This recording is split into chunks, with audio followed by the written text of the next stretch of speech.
Bonjour ou bonsoir, c'est selon l'heure à laquelle vous regardez cette émission. Moi, c'est bien votre serviteur Clyde Salomon Charadi.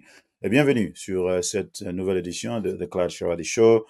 On va aujourd'hui parler de ce qui se passe au Lualaba et aussi on va parler de l'accord entre le Rwanda et la RDC sous l'égide des États-Unis. Ce sont deux sujets que nous allons aborder aujourd'hui. Alors pour discuter de tout ça, j'ai avec moi l'éditeur et journaliste de Grand Journal, notre ami Eric Mwamba. Eric, bonjour.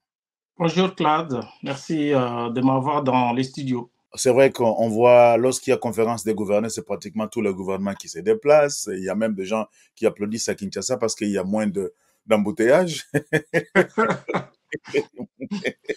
Mais sinon, au-delà de cet aspect positif, je pense qu'il y a encore beaucoup de choses qu'il faut dire là-dessus. Eric, est-ce que cette conférence des gouverneurs, quelle est la valeur qu'elle donne? Parce qu'on a comme l'impression qu'on prend des résolutions et après, on attend la prochaine conférence. Il n'y a presque rien qui se fait. Bon, je ne veux pas non plus être très négatif. Je voudrais t'entendre, toi, sur tout ce que tu penses autour de tout ça avant que nous parlions spécifiquement de Fifi Masuka et de ses œuvres au niveau de Lualaba.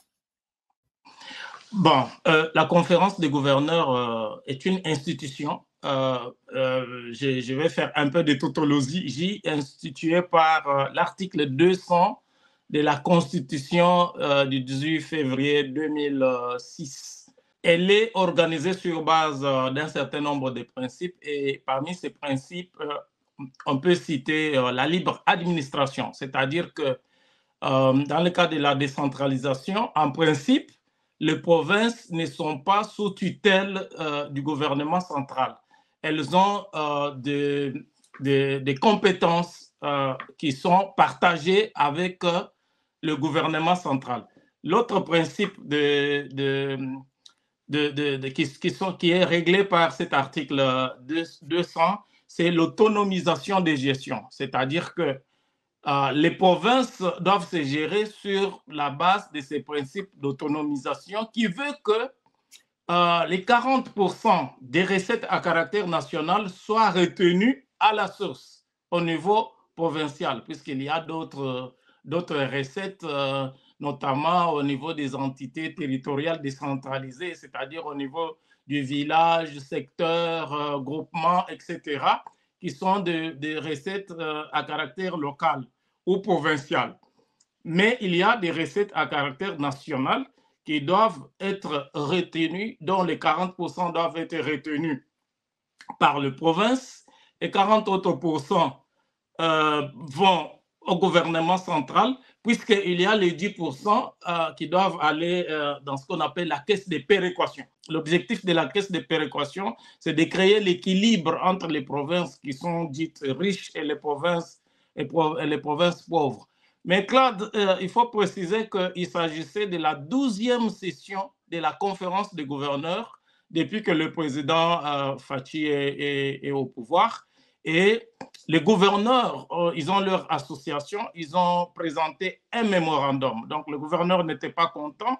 Le mémorandum a été lu par le gouverneur du Haut-Katanga, Jacques Kiaboula, qui dénonce le fait que toutes les précédentes résolutions des précédentes conférences n'ont pas été appliquées, notamment la question, le nerf de la guerre, c'est la question d'argent. Les 40% qui devraient rester à la province ne restent jamais à la province.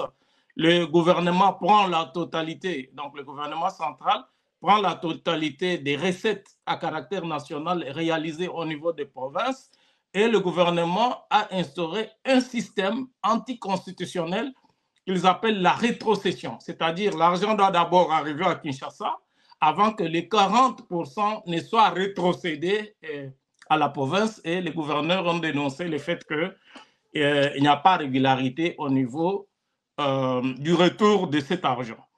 Ça, c'est le premier point qu'on peut noter, c'est-à-dire la non-application des résolutions de la conférence. Et le deuxième point que moi je peux noter, c'est la loi détermine les personnes qui doivent participer à la conférence des gouverneurs. C'est notamment tous les gouverneurs de province, le président de la République qui est de droit le président de la conférence des gouverneurs, le premier ministre ou la première ministre dans le cas de la RDC actuellement, qui a une femme à la tête du gouvernement, et le ministre de l'Intérieur. Ce sont les trois personnes ou les trois personnalités au niveau national qui sont autorisées à participer à la conférence des gouverneurs. Mais malheureusement, on constate que, comme tu l'as dit dans l'introduction, Claude, lorsqu'il y a conférence des gouverneurs, le Kinshasa c'est vide, il y a tous les gouvernements, il y a tout le Parlement, les sénateurs, les députés, on voit même les PDG de certaines entreprises. Donc, il faut noter que certaines personnalités peuvent être invitées pour des raisons spécifiques par la conférence des gouverneurs, mais la participation des personnalités du pouvoir central n'est pas automatique, puisque la loi a déjà déterminé les personnes qui doivent participer. Donc, ce sont tous ces écueils, hein, tous ces dysfonctionnements qu'on constate